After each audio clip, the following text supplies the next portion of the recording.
Good evening and welcome to Mystic Matters. My name is Kristin Hartnett. I'm with the Greater Mystic Chamber of Commerce.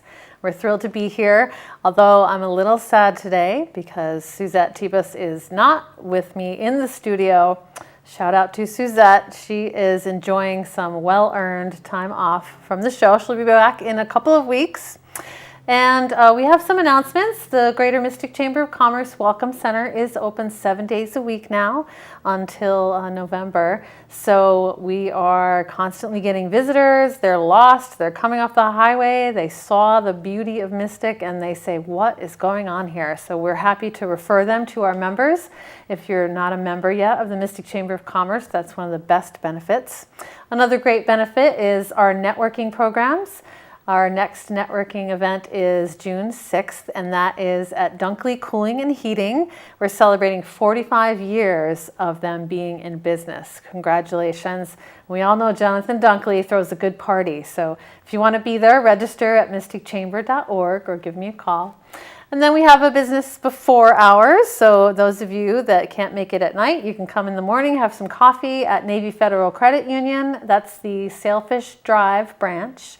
That's on June 7th. And then on June 12th, NESS, New England Science and Sailing, will be hosting a business after hours. And I've heard that they have a little harbor tour, like a little boat. So if you haven't gotten out on the water yet, that this will be a great opportunity.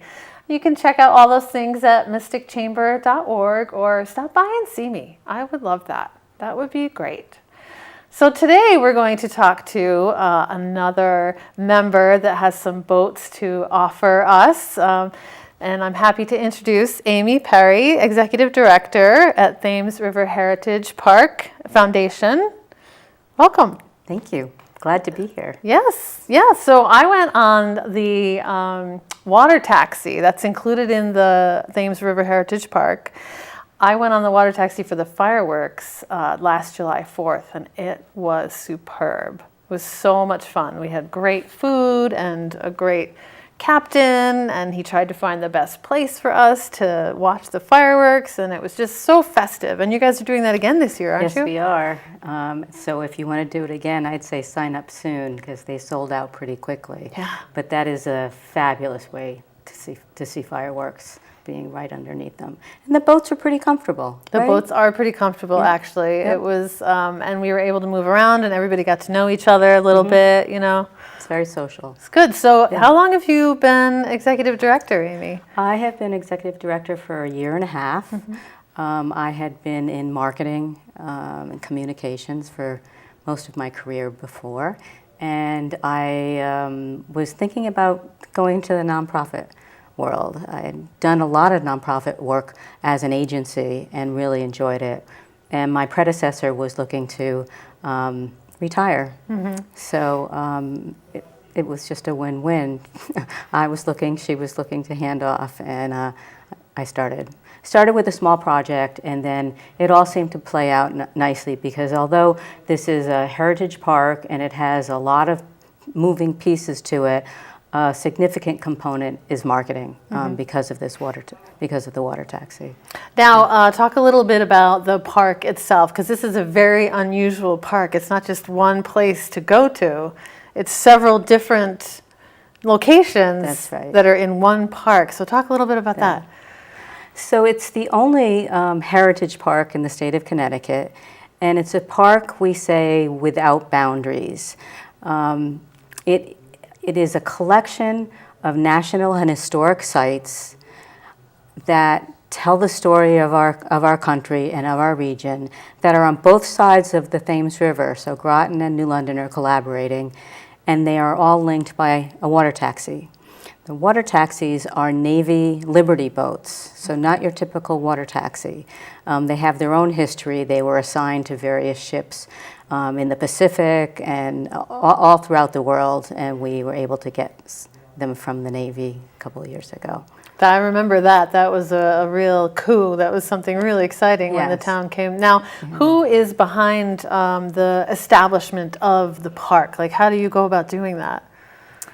So this was a collaborative effort over many, many years, decades actually. Oh, really? Yeah, it started in the 1960s, where a lot of community leaders and municipalities were interested in finding a way to showcase all of our history. And over a period of time, like by the 1980s, the Connecticut legislature enacted legislation to create what is called a heritage park. So from there, it moved forward, and docks were put in, and Fort Trumbull was redone in the early 2000. But unfortunately, there was a stumbling block right around mid-2000. There was a little bit of difficulty finding the right place for a visitor center, and there was also challenges in funding the visitor center. So the project sort of fell by the wayside a little bit until 2012, when the founders of the Avery Cop House in Groton, historic Victorianized home, wanted to build awareness and build exposure for their small museum. Now they're pretty busy. Like they've got events all the time, and They they're do. members of ours. So and they're on top of it. Like they're sending me events and really interesting things like make a Valentine, or I'm going to read from this chapter while I'm dressed up like the person. Really neat stuff. Wonderful, wonderful. So they basically funded finishing a plan for the park that had already been started. And so by 2014, they did a couple demo projects on the weekends, filling the boats with people and taking them to the 3 landings. And by 2016, we launched the park. That's really about people, right? Like All about somebody people. that says, I see this laying here on the table and I'm going to pick it up now and I'm going to run with it. And that was the Avery Cop people. I think the real story behind the Heritage Park is collaboration. Mm-hmm. We have 3 new municipalities that are collaborating: City of Groton, Town of Groton, City of New London, all working to get this become a seamless and consistent experience. We'll have a lot of collaboration between what will be our 4 anchor sites: the submarine base, Fort Griswold, Fort Trumbull, and hopefully what will be the Coast Guard Museum, and they will be collaborating.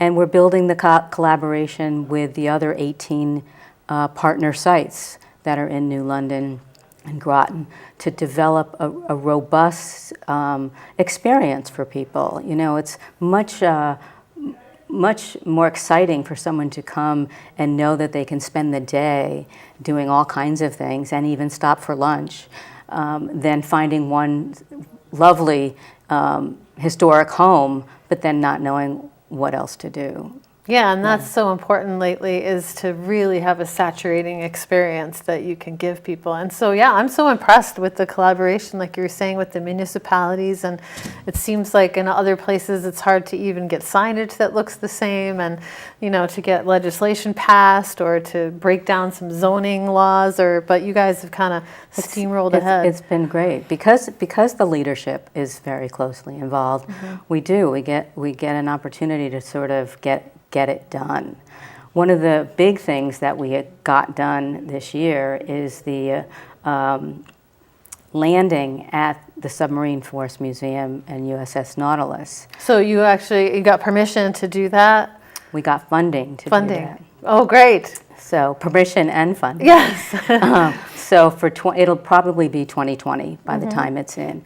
But talk about collaboration. You had the Navy, you had the Submarine Force Museum, you had the City of Groton, you had the Town of Groton.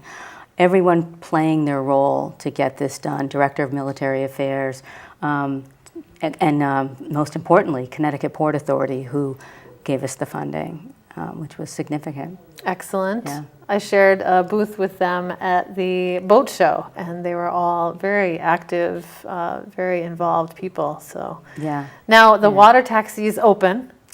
Yes, it is. And so tell us a little bit about the water taxi. How does that work? So the water taxi is a hop-on, hop-off loop. Mm-hmm. It starts at Fort Trumbull and goes over to City Pier in both New London, then goes over to Fort Griswold in Groton, and then back. And it does that loop on Fridays from noon to 9:20. From and Saturday the same, and then Sundays it's from excuse me, it's 10 a.m. to 9:20 on Saturday and 10 a.m. to 8:20 on Sunday. Oh, so you can see you can sunset, you can go for sunset. dinner. You can go for dinner now and have time to have a nice meal and not feel rushed to getting back. So we're hoping people take advantage of that. Because what a lovely way to go out to dinner. Right? Yeah, and it's all day, you're saying, so you could stop at all these places and then the taxi will come back eventually because it's doing a loop. Mm-hmm. And how long does that take, do you think, if you did the loop without stopping? Without stopping, not a boater, but probably 40 minutes, 30 or 40 minutes. So, but we're trying to make the loop, not so much in the evening when people just want to go back and forth, the loop a little wider so we can tell more stories, so people can see more of the coastline, because it only takes a few minutes, very few minutes to get from New London to Groton. Oh, I see. So we're going to take advantage of that extra time and make it a little bit richer experience. Now, when you're talking about heritage and you're talking about stories, I mean, that is something that gets passed down. Is our heritage, is the stories like about the Revolution or about, so what are some of the stories that are told for? So we're going to be talking about, like you said, the American Revolution. We'll be talking about the stories, I'm sure, of the Avery Cop family and their role. We've got the Custom House Maritime Museum, which has the La Amistad story. We have the Hempstead family story with Joshua Hempstead keeping a diary for 50 years that he wrote in every day. So we're going to weave them through because the park isn't really linear. Mm-hmm. You know, we have pieces from different parts of our history, all with wonderful stories, but they don't necessarily, you can't really necessarily follow them in a line. Right. Now, speaking of that, you have certain little events you do, like I heard you having a scavenger hunt. What is that going to be? Yeah. That sounds like a blast. So again, with talking about collaboration, we're collaborating with Sea Grant at Avery Point and the Day to create these scavenger hunts, one at each site, Fort Trumbull, Fort Griswold, and waterfront in New London, and we created these scavenger hunts that are just amazing. I didn't do them. Judy Benson from Sea Grant and Marion Galbraith, former mayor of the city of Groton, did the scavenger hunts, and they're meant to be family activities. So we have created these hunts. We have little prizes hidden at the end of the hunt. You can download the PDF online, you can fill it in online, or we will have them available live during the morning of the scavenger hunt. So this is June 2nd. For the first 2 hours of the scavenger hunt, the water taxi will be free. Oh, wow. So people should come down. Yeah, absolutely. Yeah. That sounds great. That sounds great. Yeah. So what else do you have going on that kind of event this year? So the other thing I'd want to let people know is on June 9th, which is Connecticut Open House Day. Right. It's also Family Festival Day in New London at the waterfront. And it is also Groton Bank Day. Oh, great. So lots going on, no matter what age you are, no matter what interest you have. And that day from 10 a.m. to 4 p.m., the water taxi will be free. That is amazing, because you could just park in New London, say, and then take the water taxi to all those places and enjoy all that stuff. Yeah. Wow. Yeah. I might do that. Yeah. It's amazing. It's some of this is, I think, just what the founders of the park had in mind. Mm-hmm. You know, we're only just scratching the surface. We have so much opportunity going forward.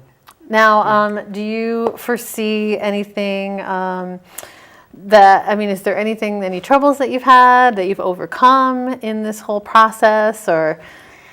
Well, owning 2 Navy boats has been challenging. Right. If you've ever owned a boat, you're smart. If right. you haven't owned a boat, they just require a constant repair, constant maintenance. So that's really our biggest, you know, that the water taxi right now is our sexiest thing to talk about. It's not the park, it's the transportation infrastructure for the park. But right now it's what we have image of, video of, people get it, but it's not the whole park. So the water taxi, I would say, just as a practical matter, is probably the most challenging thing for me anyway, not being a boater. Right, not being a boater. Yeah. Yeah, so always seems to need fixing. It does. It does. Now, you've got some great captains though that run the water taxi. Are they a separate company or? Yes. So the Thames River Water Taxi LLC is a separate company, and they are our boat operators. And it's owned by Jackie and David Dietrich. And this is the third year they have done this for us. And their operation of running the water taxi is almost flawless. They do a fabulous job. The captains and the crew are just such professionals, and they really make people, feel at home and enjoy themselves. I can't say enough good about the water taxi operation. It's wonderful. Now, when you say funded, where does that money come from? Like, would people be able to donate to the Heritage Park if that was possible, or do you have to sign up for grants, or how does that work? Thank you so much for asking that. Yes, in fact, we're in the midst of our appeal right now. You can sign up at our website. You can become a member. Okay. And there are 3 levels of membership. And you get a season pass with your membership, as well as a decal and the good feeling you get when you support something. People can just buy a season pass if they like. The season pass allows the owner to ride the water taxi all summer, unlimited rides every day. We also accept donations, for sure, in memory of people or in honor of people. We're really trying to build that base. We do get some sponsorships, and we have been lucky that we have had some state funding this year, but we never know from year to year if we're going to get it. And the water taxis alone cost us up to $100,000 a year. That's amazing. To maintain. So yes, please join. When we see people who are on the water taxi who have their season passes or who are members, it becomes a little bit of a community because they're using the boat a lot and they're getting to know each other. And it's just a really warm, fuzzy thing to see. Now, can you bring refreshments too on the boat, or? You can. You can bring alcohol on the boat. You can bring a snack. We just ask that you don't bring glass if possible, but you can certainly, get on the boat and bring a beer or a bottle of wine. Absolutely. You can also bring your well-behaved dog. Oh, wow. If they're so inclined. Yeah. And bicycles are also accommodated if we have room. And we're trying to encourage that more, because the idea of riding your bike down to the water taxi, putting the bike on the water taxi, crossing whatever direction, the river, and then going on a bike ride, a picnic or whatever, is ideal. Yes. Never having to get in your car. It's very environmentally sound as well. That too. Now, you have something that my members are really interested in is the Ride and Save program. Can you talk a little bit about that? Yes. So our Ride and Save program is where merchants are providing special promotions, discounts, gift with purchases to those riders who show their water taxi ticket or their season pass. So for example, you would walk into the Recovery Room restaurant in New London and show either your pass or your water taxi ticket, and you would get a free appetizer with your dinner. Wow. At Fat Boys, you get your second drink free. Nice. At Daddy Jack's, it's 10% off. On the waterfront, it's $5 off your meal. So when you think about it, you're going to spend $10 on a water taxi ticket. You can hold on to that ticket all summer and use it at all of these places. Wow. All summer. That's so great. You will have paid for itself in over a trip for just once. a martini at Fat I was going to Boys. say, yeah, the two drinks that I get, that's definitely going to be one trip. Right. So it's really a win-win for the businesses to drive some traffic and for the riders to get a little added value to their ticket. And then when the businesses see that there is value, that they are using it, that people are using the program, that they maybe support you more, maybe sponsorship and that kind of thing. That's right. That's some more good collaboration there. That's right, exactly. Now we have some pictures, Frank. We have pictures of the, and could you just explain what the pictures are as they come up? Yep, so this is Fort Trumbull State Park. This is where one of our landing sites is. So this dock was built specifically with this in mind, or was it always there? This particular dock that we're seeing is not the water taxi landing. The water taxi landing is, 50 feet over to the right. There are several docks. There's a fishing dock and Pier 7. But this fort is just spectacular. When you go up to the ramparts and look out at the Thames River, it's probably the most spectacular view that you can find down the river because you can look both ways so clearly. So they have a visitor center, world-class visitor center, and docents who will give tours as well. All right, and the next picture?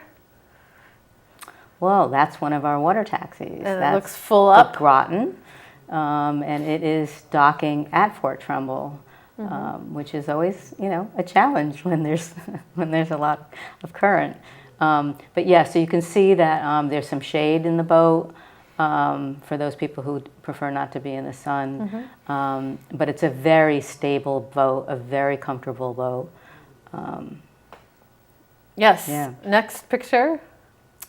So this is a sort of an illustrative overview of the map, where all the sites are in the park, and the 3 water taxi landings to give you some perspective of where they are.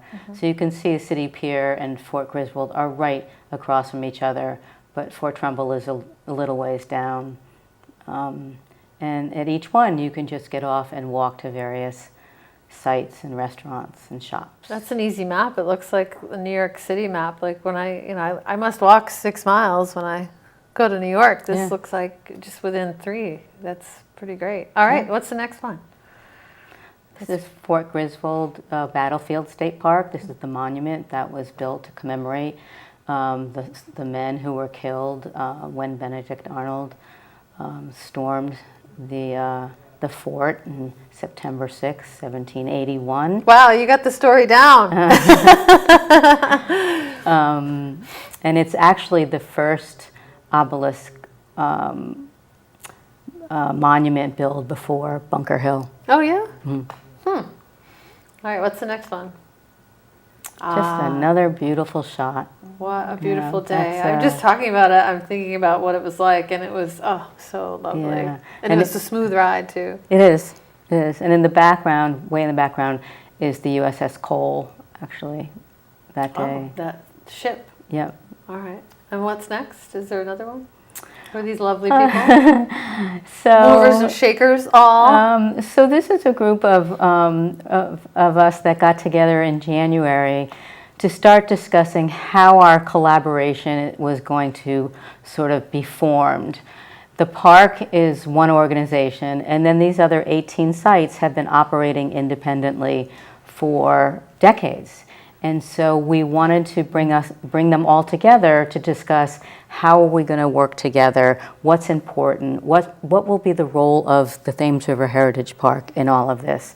So that's what we had done that day. We had a facilitator with us, and it was a really productive day. This was late in the day, so several people had left. But we have the Avery Cop House represented, we have Flock Theater, Fort Trumbull, Maritime Society, Sector, and the USS Nautilus and Submarine Force. And then president of my board, Marion Galbraith. That is great. I mean, great day. Yeah, that's really, because you're talking about, when we talk about people that are attached to some kind of history, like for you to be the only person, you can't carry all those stories necessarily, but all these people have the passion for each of those stories and each of those sites, and if they can bring them all together, then you can really light some good fires. That's great. Absolutely. Is this the last picture, maybe?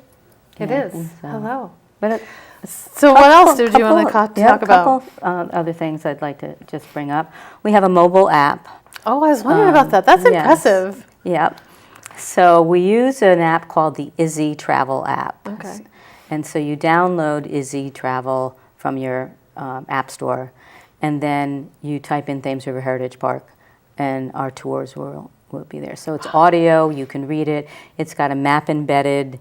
It's a very, very useful, very sophisticated mobile app. That's So really that's ahead really, of really its good. time. I mean, I wouldn't. I know it's something that's in, that it's in process. But for me, I'm still stumbling over how to do that. But that you say that there's an app, that's fantastic. Yeah, very, very user friendly. And you did with Izzy, so that's a group that you can join, and they can help you out as an organization. It's actually just a platform. Okay. You do it all yourself. You log in, you get a back end account, and then you're just uploading. It's really simple. Like you, meaning you. Like I For you. could, which is unbelievable. I didn't do it all, but I could. Right. Upload video, upload photos, record. We did the recordings in a studio, but record all of the narrative for each site where people can read it as well. So That's so neat. It's very useful, obviously. And what else? What else did I miss? So we talked about membership. So we do have a new map and guide, which if you're local, you'll be seeing it hopefully everywhere, which outlines all of the sites that are in the park and shows them on the map and makes it just really, really user-friendly for people who would prefer not to be using their phone for things. Sometimes people like to see the whole picture. Yeah. And you can't always do that. You'll definitely have them at the Welcome Center. Yes, they should already be there. They should already be there. Had it. Well, maybe I'll give her one more day. Okay. Great. Well, was there anything we left out? I mean, it's such a huge project. Yeah, one other thing that we do have a second boat that we use like for the tours, like at Sailfest tours. So you can charter. You can charter the boat, or it has tours. Yes. And you would deal directly with the Thames River Water Taxi LLC boat operator for that. Great. Well, Amy Perry, Executive Director of the Thames River Heritage Park Foundation and the Water Taxi. We want you to get out on the water this summer, and that is obviously the way to do it. We're going to leave you now with a video of the Water Taxi, and you can imagine yourself out on the water and thank the Greater Mystic Chamber of Commerce. Have a good evening. Heroic battles, whaling adventures, tales of courage and mystery. Discover these stories and more on the Thames River Heritage Park Water Taxi. Stories and places that will captivate and delight. Enjoy dining, shopping, and something different each time you visit. Like one of these? Now wouldn't that be a great tale to tell? The Thames River Heritage Park. One river, 1,000 stories.